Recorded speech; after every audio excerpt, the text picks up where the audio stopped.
YS Vivekananda గారి హత్య జరిగి 5 సంవత్సరాలు గడుస్తూ ఉంది. 5 సంవత్సరాల్లో దీనికి కారకులు ఎవరు, హంతకులు ఎవరు అని చెప్పేసి తెలిసినా కానీ జగన్మోహన్ రెడ్డి పట్టించుకోవట్లేదు. సునీత్ గారికి అలాగే సౌభాగ్యమ్మ గారికి జరగాల్సినటువంటి న్యాయం చేయట్లేదు అని చెప్పేసి మనం వార్తలు వింటూనే ఉన్నాము.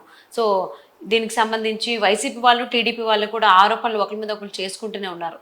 కానీ ఇక్కడ ఏంటంటే ఇప్పుడు లేటెస్ట్గా జగన్మోహన్ రెడ్డి గారు కొన్ని కామెంట్స్ చేయడం జరిగింది వివేకానంద గారి హత్యకు సంబంధించి.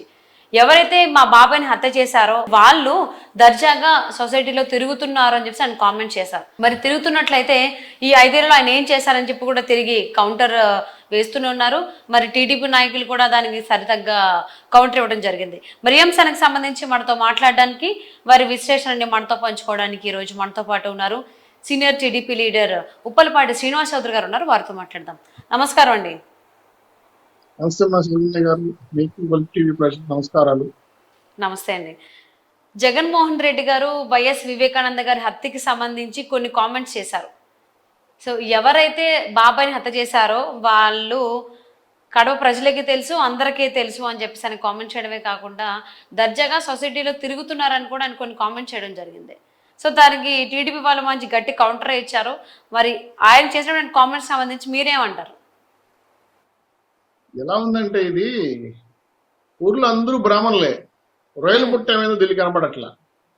జగన్మోహన్ రెడ్డి గారు చెప్పిన మాటలు చూస్తుంటే నేనే సీఎం, నాకు హత్యకి సంబంధం లేదు అంటే ఏందమ్మా నాకు అర్థం కాలేదు. సీఎం గారా లేదా ఇంకేమన్నా వేరే దేశ పౌరుడా? నేను స్టేట్కి ఒక మాట అడుగుతాను. మన రాయలసీమ జిల్లాలో జగన్మోహన్ రెడ్డి గారు నాన్నగారు ముఖ్యమంత్రి, ఆయనకి సొంత తమ్ముడు వివేకానంద రెడ్డి గారు, గతంలో ఎంపీ గారు కూడా. High profile murder. ఏ ఇంట్లో అయినా సరే సొంత బాబాయ్ అని చెప్పేస్తే ఇంతవరకు దోషులు పట్టుకోలేదంటే హూ కిల్డ్ బాబాయ్ అని లోకమంతా అడుగుతుంటే సమాధానం చెప్పలేక ఎస్కేప్ అయిపోయారు. దీనికి కారణాలు అన్వేషిస్తే నిన్న సిద్ధం సభలో పొద్దుటూరు మీటింగ్లో దేవుడి దయతో మీ అందరి దీవెనతో నేను ముఖ్యమంత్రి అయ్యా, కానీ మా బాబాయ్ నేను చంపిన వాళ్ళు పట్టుకోలేకపోయా. ఇదే మీరు చెప్పేది? మీ దీవెనలు మీ కుటుంబ సభ్యులకు లేవా? మీ దీవెనలు మీ అక్క చెల్లెలకు ఈరా? అంటే మీ దీవెనలు దేవుడి దీవెనలు మీకేం ఉండాలా, మీ కుటుంబ సభ్యులకు రాకూడదా? ఏంటమ్మా నాకు అర్థం కాలేదు. కాపాడాల్సిన వాడు కాడికి పంపిస్తున్నాడని చెప్పి ఇద్దరు చెల్లెలు రాష్ట్రాన్ని వదిలేసి పక్క రాష్ట్రానికి వెళ్ళి కేసులు వేయించుకున్నారు, పారిపోయి అక్కడ జీవిస్తా ఉన్నారు. వాళ్ళ మీద వాళ్ళని కూడా వదలరా మీరు? అమ్మనైతే ఎట్లా నువ్వు గౌరవ తీసేసావు, నీకు గౌరవం ఉందో లేదో మాకు తెలియదు. ఇద్దరు చెల్లెళ్ళు, సొంత కూతురు అయినటువంటి వివేకానంద రెడ్డి కూతురు సునీతారెడ్డి గారు ఎన్నిసార్లు మిమ్మల్ని కలిసింది? ఎన్నిసార్లు ఇలా చేతులు పట్టుకుని హత్యించింది?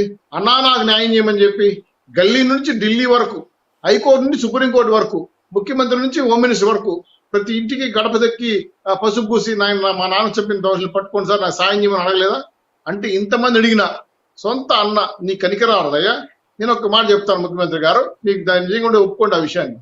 మీ తాత రాజారెడ్డి గారు, ఈ సునీతమ్మ ఎవరైతే వివేకానంద రెడ్డి గారి కూతురు, నువ్వు నీ భార్య ఒకే రోజు ఒకే కళ్యాణ మండపంలో ఒకే పేట మీద కూర్చొని పెళ్లి చేసినారు. మీ రాజారెడ్డి గారు సునీతమ్మ గారి పెళ్లి, జగన్మోహన్ రెడ్డి గారి పెళ్లి సొంత చెల్లెలుగా భావించి ఆవిడ ఈరోజు ఇంత పెద్ద ఎత్తున బాధపడతా ఉంటే మా నాయన చంపేసిన ఎవరు కనుక్కోవడానికి మీరు నానావార చరిత్ర అని చెప్పి ఆ రోజు మార్చి 15న 2019 ఉదయాన్నే మర్డర్ అయిపోయిన వివేకానంద రెడ్డి గారి హత్య పైన మీరు పేపర్ రాస్తారు. మీకు ఎలా తెలిసిపోయింది ముందే నాకు అర్థం కాలేదు. నైటే ప్రింట్ అవుతుంది సాక్షి పేపరు, నానావార చరిత్ర రాసేసారు.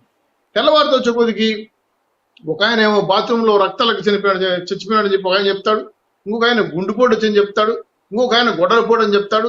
అవన్నీ కాదు, దస్తగిరి లాంటి వాళ్ళు అప్రూవల్ చేసి కొంతమంది సఫారీ ఇచ్చి వివేకానంద రెడ్డి గారి హత్య సొంత కూతురు అల్లు చేశారు ఇంకోటి చెప్తారు.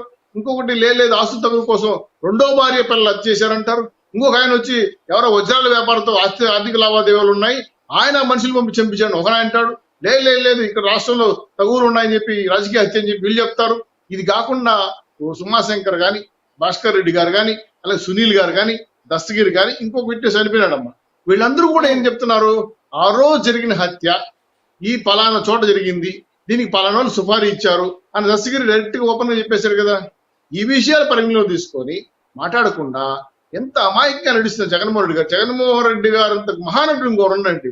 నిన్న వివేకానంద రెడ్డి గారు నివాళులు అర్పించాలి, కనీసం మాట కూడా అనలేదు. నా చిన్నాన్న గారికి నేను చనిపోయిన రోజు బాగుపడుతున్నా బాధపడుతున్నానని ఏదో మా తాతగారి నుంచి మా నాయన గారి నుంచి వచ్చిన ఆస్తిలాగా సేమ్ పదవి అనుభవిస్తూ ఈరోజు సొంత బాబాయిని చంపేసిన మనుషులు పట్టుకోకుండా మీరు మాట్లాడే మాటలేంది నాకు అర్థం కాలేదు. మీరు మతుండే మాట్లాడుతున్నారా నాకు అర్థం కాల. లా అండ్ ఆర్డర్ ఉందా అసలు? మీ కుటుంబ సభ్యుని చనిపోతే పట్టుకోలేకపోతే ఒక్క మాట చెప్తానమ్మా సౌజన్య గారు, తిరుమల కొండ మీద లక్షిత అనే ఒక అమ్మాయి నెల్లూరు నుంచి వచ్చి పులివాతన పడి చనిపోయింది. ఇది జరిగి 6 నెలలు అయింది. అప్పుడు పెద్ద ఎత్తున టీటీడీ మీద విమర్శలు వచ్చింది. అప్పుడు బోన్లు పెట్టుకొని 6 పులులు పెట్టారు. అందులో ఒక పులి అవశేషాలు దొరికాయని చెప్పి 6 నెలల తర్వాత ఈ లక్షిత అనే అమ్మాయి చంపింది ఈ పులి అని చెప్పి బోన్లో పెట్టి చూపించారు.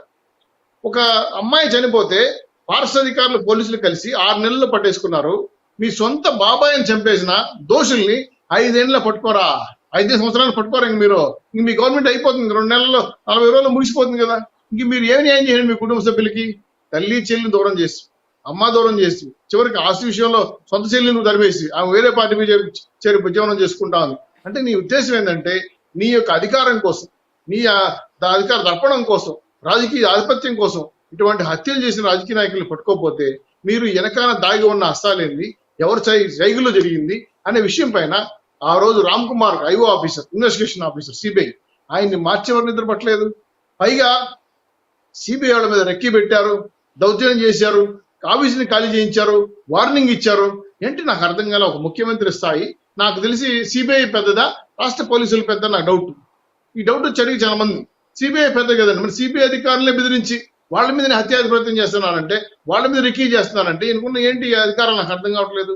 సో రామ్ సింగ్ మార్చేశారు. అంటే చౌదరి గారు ఇదంతా కూడా కేవలం అంటే వివేకానందర్ హత్య కేసుని ఇప్పుడు బయటకు తీసుకురావడం, ప్రొద్దుటూరు సభలో మాట్లాడడం అంతా ఎన్నికల ప్రచారానికి ఇది ఒక అస్త్రం అనుకోవచ్చా? ఎందుకంటే 2019 ఎన్నికల్లో కూడా వివేకానంద గారి హత్య కేసుని ఆయన్ని చూపించి సింపతి గెలుచుకోవడం జరిగింది.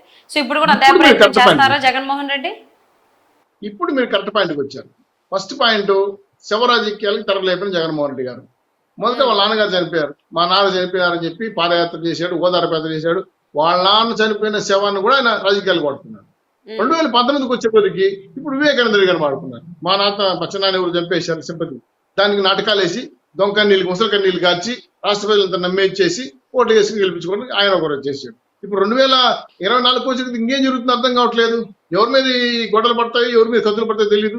భయాందోళనతో కుటుంబ సభ్యులు అల్లాడుతున్నారు. నిన్న మీరు చూసారు లేదో, పొద్దుటూరు సభలో విజయమ్మ గారు గుమ్మం తలకొంచి కూర్చున్న బైబిల్ చదవబడుతుంది, కనీసం మాట కూడా మాట్లాడలా, ఓటేమని చెప్పలా. మా కొడుకు ఇంతకుముందు దేవుడికి నా బిడ్డని ఆశీర్వదించమని చెప్పి వదిలేనని చెప్పి గుమ్మని అయిపోయింది. ఇంతకుముందు మీ చేతిలో పెడతాను నా బిడ్డని చెప్పింది, మీరు కాపాడని చెప్పింది, మా బిడ్డను ముఖ్యమంత్రి చేయమని చెప్పింది. కానీ నేనేమీ మాట్లాడలేదే, నా బిడ్డని దేవుడి చేతిలో పెట్టాను, ఏదైతే అవుతుంది గుమ్మని అయిపోయింది. అంటే ఆమె రావడానికి కూడా ఆ మొహన కళ కూడా లేదు. నేను అర్థమైందంటే వ్యక్తిగతంగా మాట్లాడిన ఉద్దేశం కాదు, కానీ ఒక కుటుంబ సభ్యురాలు సొంత తల్లి నిన్ను దీవించడానికి వచ్చినప్పుడు నీకు మనస్ఫూర్తిగా మాట్లాడలేని పరిస్థితిలో ఉందంటే కుటుంబ సభ్యులు ఎంత భయపడుతున్నారమ్మా, ఎంత భయాందోళన గురి అవుతున్నారని చూస్తే, ఒక ప్రమాదకరమైన వ్యక్తిని చూస్తున్నారంటే రాష్ట్ర ప్రజలు ఇంకేం కావాలమ్మా? మీ కుటుంబ సభ్యులు ఎలా ఉంటే మేమేం కావాలి, భక్తులు ఏం కావాలి? ప్రొద్దుటూరు సభలో వివేకానంద రెడ్డి గారి హత్య కేసుకు సంబంధించి కొన్ని సంచలనమైన కామెంట్స్ చేశారు. దానికి సంబంధించి టీడీపీ నాయకులు కూడా ధీటుగానే కౌంటర్ అవ్వడం జరిగింది. సో మరి ఎట్టకేలకు 5 సంవత్సరాల తర్వాత జగన్మోహన్ రెడ్డి నోటు వెంట వివేకానంద గారి పేరు వినడం జరిగింది. ఆయన ఇక్కడతోనే మాట్లాడతారా, లేకపోతే ఎలక్షన్ జరిగే లోపు ఎవరు దీనికి బాధ్యులయ్యారు, ఏంటి హంతకుడు ఎవరు అని చెప్పేసి అందరికీ తెలుసు, కడప ప్రజలకి తెలుసు, దేవుడికి తెలుసు అంటారు. కాబట్టి వారిని ఏమన్నా బయట పెట్టే అవకాశం ఉందని చెప్పేసి చూద్దామండి. And thank you so much for spending your valuable time with us, Chowdary గారు.